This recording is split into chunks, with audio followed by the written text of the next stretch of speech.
दोस्तों, आज हम आर.एस. अग्रवाल का संख्याएं यानी नंबर चैप्टर से शुरू करते हैं और इस पूरा बुक को हम इसमें पढ़ेंगे। ठीक है, तो संख्याएं मतलब नंबर्स, मतलब समान नियम क्या है इसका?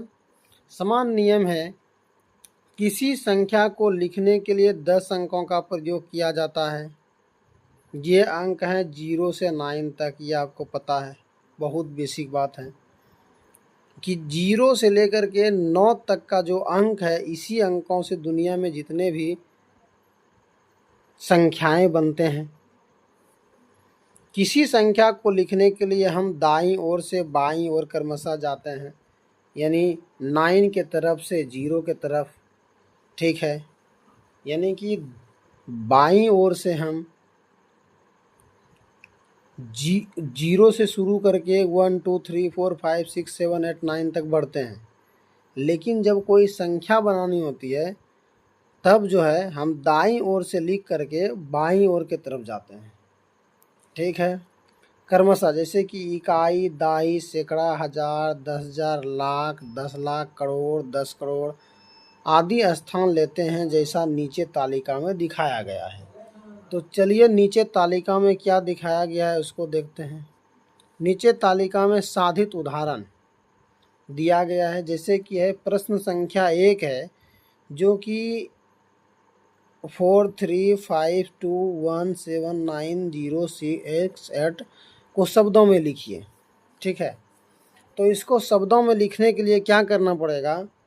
जैसे कि इसको शब्दों में अगर हमको लिखना है तो स्थानों की तालिका बनाकर लिखने पर, स्थानों की तालिका बनाए हम पहले। क्या? इकाई, दाई, सैकड़ा, हजार, 10,000, लाख, 10 लाख, करोड़, 10 करोड़, अरब। यहाँ पे आप देखें कि इकाई, दाई, सैकड़ा, हजार इस तरफ से लिखा गया है। लेकिन जब इसी शब्दों को जब हम इकाई दाही के क्रम में सजाते हैं, तब सजाने के समय हम इकाई इधर से लिखते हैं और अपने दाईं ओर से लिखते हुए अपने बाईं ओर की तरफ हम बढ़ जाते हैं। ठीक है, इकाई, दाई, सैकड़ा, हजार, 10,000, लाख, 10 लाख, करोड़, 10 करोड़, अरब। उसके बाद है कि 8 अरब 60 करोड़ 97 लाख 12,537। ठीक है, ये संख्या बना कैसे? कि यहाँ से अगर बोलेंगे 8 अरब 6 और जो यह 0 लगा है, हाँ, तो इकाई और दाही, इकाई और दाही मतलब कि जो करोड़ का जो होता है, इकाई करोड़ और दाही करोड़ जो होता है, वो दोनों को एक बार पढ़ा जाता है। तो 8 अरब 60 करोड़, अब फिर लाख का इकाई और 10 लाख इकाई दाही का है, तो 97 लाख। यहाँ देखिए हजार का इकाई 10,000, हजार 10,000 है तो 12,000, और सैकड़ा अकेला होता है तो 500, दाही 3 3 और इकाई 4, यानी 30 और ये 4। ठीक है, तो वही लिखा गया यहाँ 8 अरब 60 करोड़ 97 लाख 12,537। ठीक है, अब है कि निम्नलिखित संख्याओं को अंकों में लिखिए। अंकों में 9 करोड़ 4 लाख 9 करोड़ 4 लाख 4,001, इसको बोल रहा है कि अंकों में लिखने के लिए। इसको भी अंकों में लिखा गया है। इसको अंकों में लिखने के लिए हम देखते हैं, यहाँ पे देखिए इकाई, दाही, सैकड़ा, हजार, 10,000, लाख, 10 लाख, करोड़, 10 करोड़, अरब। ये संख्या मतलब ये एक खाका बना दिया गया है, तालिका बना दिया गया है, और इस तालिका में जो है इस सभी को सजाया गया है। जितना लिखने के लिए कहा गया है 9 करोड़ 4 लाख 4,001। तो पहले इधर से हम दाईं ओर से लिखना शुरू करेंगे, तो पहले 1 लिखेंगे, 1। उसके बाद लिखेंगे ये हजार वाली संख्या को। यहाँ लिखें क्या है? हजार। 1 के बाद है हजार, कितना? 4,000। तो हजार जो 4,000 है, तो हमको दाही और सैकड़ा में कुछ नहीं बोला है लिखने, बोला है सिर्फ हजार लिखना है, 4,000 और 1 लिखना है। तो 1 तो इकाई में लिख दिए, लेकिन हजार लिखने के लिए तो हमको हजार के काउंट में जाना पड़ेगा। लेकिन हजार के खाका में जब जाते हैं तालिका में, तो हजार का तालिका में जाने से पहले दाही और सैकड़ा के तालिका में हमको कुछ भी पता नहीं चलता है क्या लिखना है। जब दाही और सैकड़ा का कुछ नहीं दिया हो, तो आप सबसे पहले हजार के स्थान पे 4 लिख दीजिए, यानी 4000 हो गया ये। अब 4000 में अगर दहाई सैकड़ा कुछ नहीं दिया है तो उसको 0 कर दीजिए, और इकाई पे 1 दिया है तो 1, तो 4001, तो 4001 हो गया। अब 4001 होने के बाद फिर आपको यहाँ क्या दिया गया है, 4 लाख लिखने के लिए। तो 4 लाख लिखने दिया गया है, तो उसके पहले आपको 1000 के बाद 10,000 में क्या लिखना है उन्हें बताया, लाख बताया। तो पहले लाख में लिख दीजिए आप, इकाई, दाई, सैकड़ा, 1000, 10,000, लाख। तो 4 लाख लिखने बोल रहा था तो हम 4 यहाँ लिख दिए। अब ये 4 लाख हो जाएगा, ठीक। अब 4 लाख हो जाएगा, लेकिन 10,000 के जगह पे कुछ नहीं बोला था तो हम 0 दे दिए। उसके बाद बोल रहा है कि 9 करोड़, 9 करोड़ अगर बोल रहा है तो पहले करोड़ पे चलते हैं। इकाई, दाई, सैकड़ा, 1000, 10,000, लाख, 10 लाख, करोड़। तो 9 लिख दिए करोड़ की जगह पे। अब 9 करोड़ हो गया। 9 करोड़ हो गया तो लाख के बाद 10 लाख के स्थान पे कुछ नहीं बोला था तो हम 10 लाख का स्थान खाली छोड़ दिए। तो इस तरीके से 9 करोड़, ये 4 लाख 4,001 हो गया, ठीक है। अब क्या करते हैं हम, अगला लिखते हैं 13 करोड़ 8,09,305। पहले 305 की बात कर रहा है ना, सबसे पहले हम 5 लिख लेते हैं। 5 लिख लिए इकाई में। अब है क्या कि 300 लिखना है, तो इकाई, दाई, सैकड़ा में 3 लिख दिए, 300 हो गया।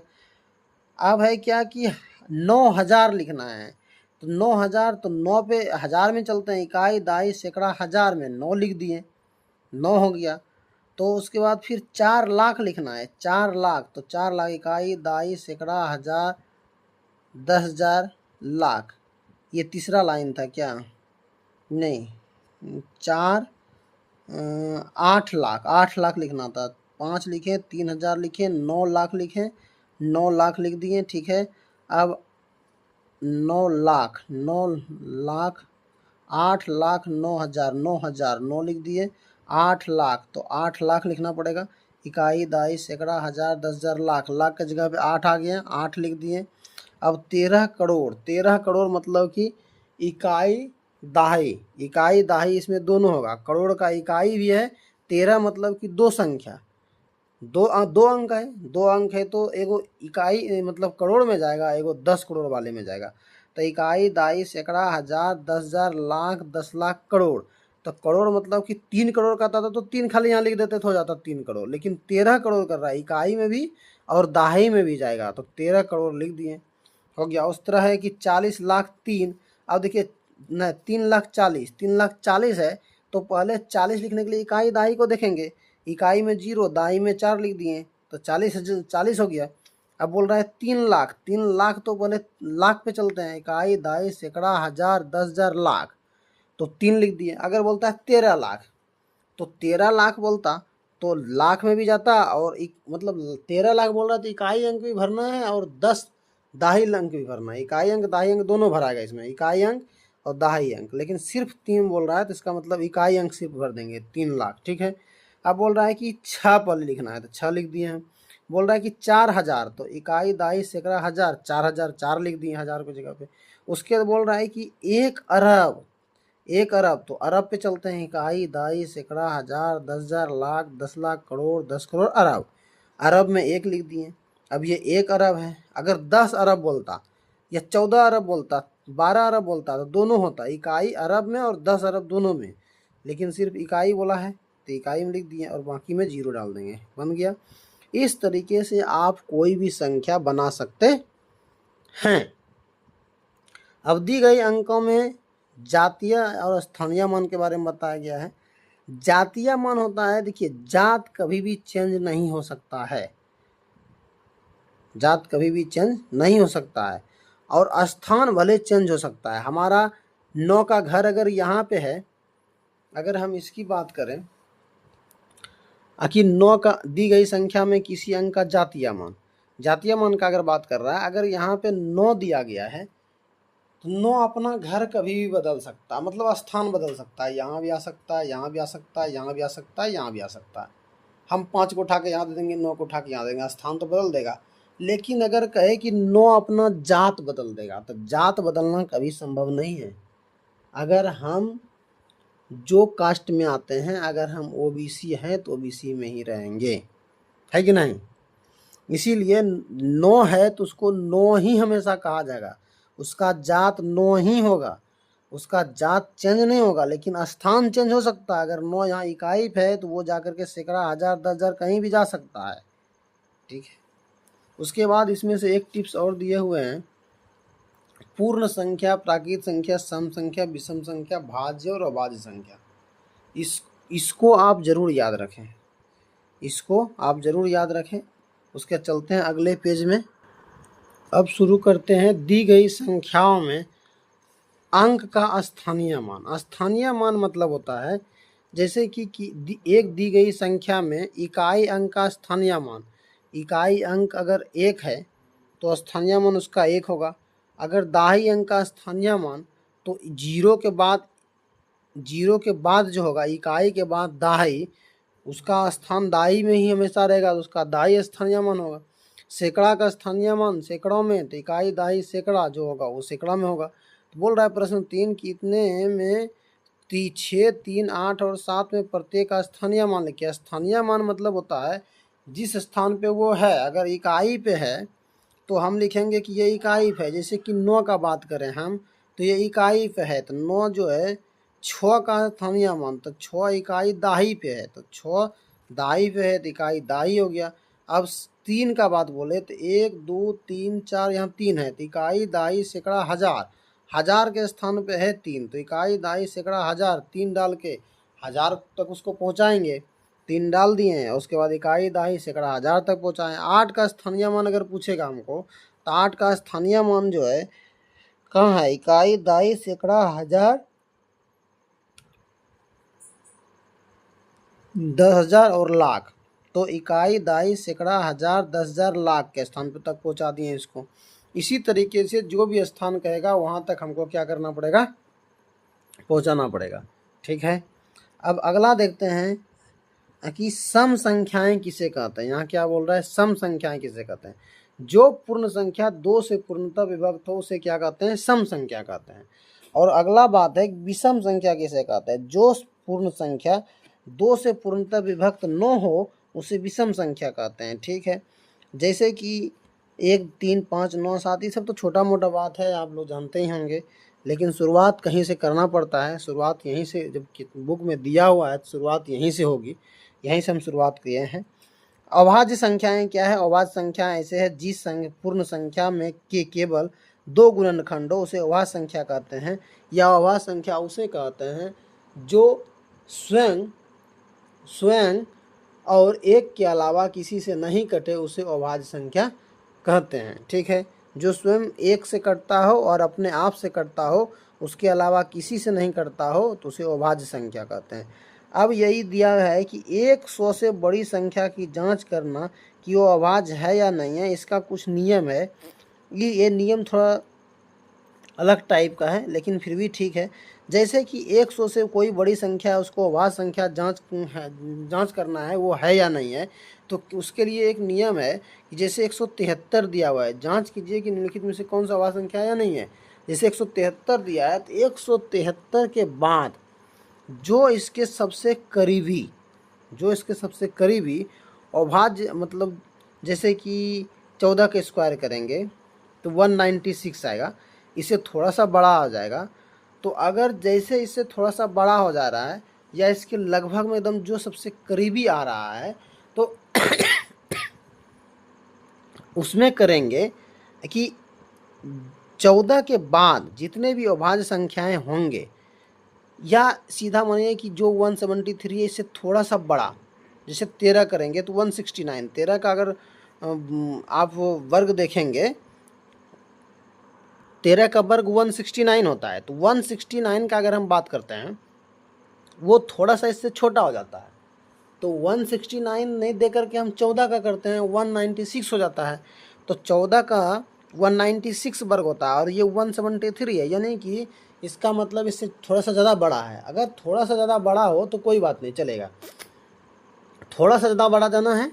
उसके बाद जो जैसे 14 का स्क्वायर इससे थोड़ा सा बड़ा है, तो उसके बाद जो जितने भी 14 से छोटे अभाज्य संख्या हैं, जैसे 13 हो गया, 9 हो गया, 11 हो गया। तो इस तरह जितने भी नीचे छोटे अभाज्य संख्या होंगे, 5, 3, ये सब से इनको कटा के देखेंगे। अगर ये इससे नहीं कटता है, इसका मतलब है कि ये अभाज्य संख्या है। अब 341 का बात करते हैं। 341 में 341 से थोड़ा सा ऊपर जाएंगे, 361 होता है 19 का स्क्वायर, तो 19 का स्क्वायर चले गए। अब 19 से नीचे जितना भी छोटा संख्या है अभाज्य संख्या में, उस सब से इसको कटा के देखेंगे। अगर कट जाता है तो ये अभाज्य संख्या नहीं होगा, और अगर नहीं कटेगा तो ये अभाज्य संख्या 100% होगा। ठीक है, ये नियम है जांच करने का। तो अब 15 मिनट हो चुके हैं, आज के लिए इतना ही रहने देते हैं। फिर देखते हैं अगले वीडियो में, अगले दिन चलेंगे। आप समझ गए होंगे कि अभाज्य संख्या की जांच कैसे करना है। कोई भी संख्या आपको दे दे, जैसे 437 दिया है, 437 में से 21 का स्क्वायर करेंगे 441 हो जाएगा। तो 441 अगर 21 का स्क्वायर हो रहा है, इसका मतलब है कि 437 से थोड़ा सा ज़्यादा हो गया। और जब 437 से थोड़ा सा ज़्यादा हो जा रहा है, इसका मतलब हम क्या करेंगे कि 21 के स्क्वायर से जितना भी छोटा अभाज्य संख्या है, 21 के पहले अभाज्य संख्या देखते हैं, 20 अभाज्य संख्या नहीं है, 19 अभाज्य संख्या है। तो 19 का स्क्वायर 19 से कटा के देखेंगे कटता है, नहीं कट रहा है। अगर मान लिया जाए 19 से नहीं कट रहा है, तो फिर 19 से छोटा संख्या में लेकर के जाएंगे। उसके बाद 19 से छोटा जो संख्या होगा उससे कटा के देखेंगे क्या उससे 437 कट रहा है। अगर नहीं कट रहा है, इसका मतलब ये अभाज्य संख्या है। उसके बाद फिर 19 से छोटा, 19 से छोटा है 19, 18, 17 से कटा के देखेंगे। अगर 17 से नहीं कटेगा, इसका मतलब ये अभाज्य संख्या है। और कट गया तो ये अभाज्य संख्या नहीं है। फिर 17 के बाद और नीचे जाएंगे, ऐसे कट रहा है ये 19 से ही, ठीक है। लेकिन 19 से नहीं, अगर नहीं कटेगा तो, और कट गया तो अभाज्य संख्या नहीं है। इसका मतलब अगर कट रहा है, ये कट जा रहा है 19 से, ये अभाज्य संख्या नहीं है। लेकिन अगर नहीं कट रहा है तो हम देखेंगे और नीचे जा करके, और नीचे जा करके कि क्या ये कट रहा है या नहीं कट रहा है। फिर 17 से नहीं होगा तो 17 के बाद 16, 15, 14, 13 से कटा के देखेंगे। फिर 13 के बाद 12, 11 से कटा के, इस तरह से हम जितने भी उससे छोटे संख्या हैं उन सब से कटा के देखेंगे। अगर कट जाता है अभाज्य संख्याएं से तो ठीक है, अगर नहीं कटती है तो मान लेंगे कि ये अभाज्य संख्या है। ठीक है, उसके बाद फिर हो गया। इस तरीके से हम सभी संख्या का जांच कर सकते हैं, अभाज्य संख्या या अभाज्य संख्या है। और बाकी हम इतना दूर तक पढ़ें। अगर आपको ये वीडियो अच्छा लगता है तो आप ज़रूर हमारे चैनल को सब्सक्राइब कीजिए, और वीडियो को शेयर कीजिए, दूसरों के साथ साझा करिए। और अगर आपको अच्छा लगा कि हम बता चुके हैं तो हमारी वीडियो को लाइक कर दीजिए। आज के लिए इतना ही, फिर मिलते हैं कल अगले वीडियो में। आज के लिए ये सेशन 1 है, अब सेशन 2 में मिलेंगे हम आपसे। तब तक के लिए धन्यवाद। और आप हमारे चैनल पर जा कर के इसके प्ले लिस्ट में डेली के डेली सेशन 1, सेशन 2, सेशन 3 आते रहेंगे। उनको जा कर के आप सेशन 1 से लेकर के प्ले लिस्ट में आपको सारा सेशन पड़ा हुआ रहेगा, उसको आप देख सकते हैं। ठीक है, और भी बहुत सारे प्ले लिस्ट में ऐसे वीडियो दिए हुए हैं, उनको भी आप देख सकते हैं। तब तक के लिए धन्यवाद।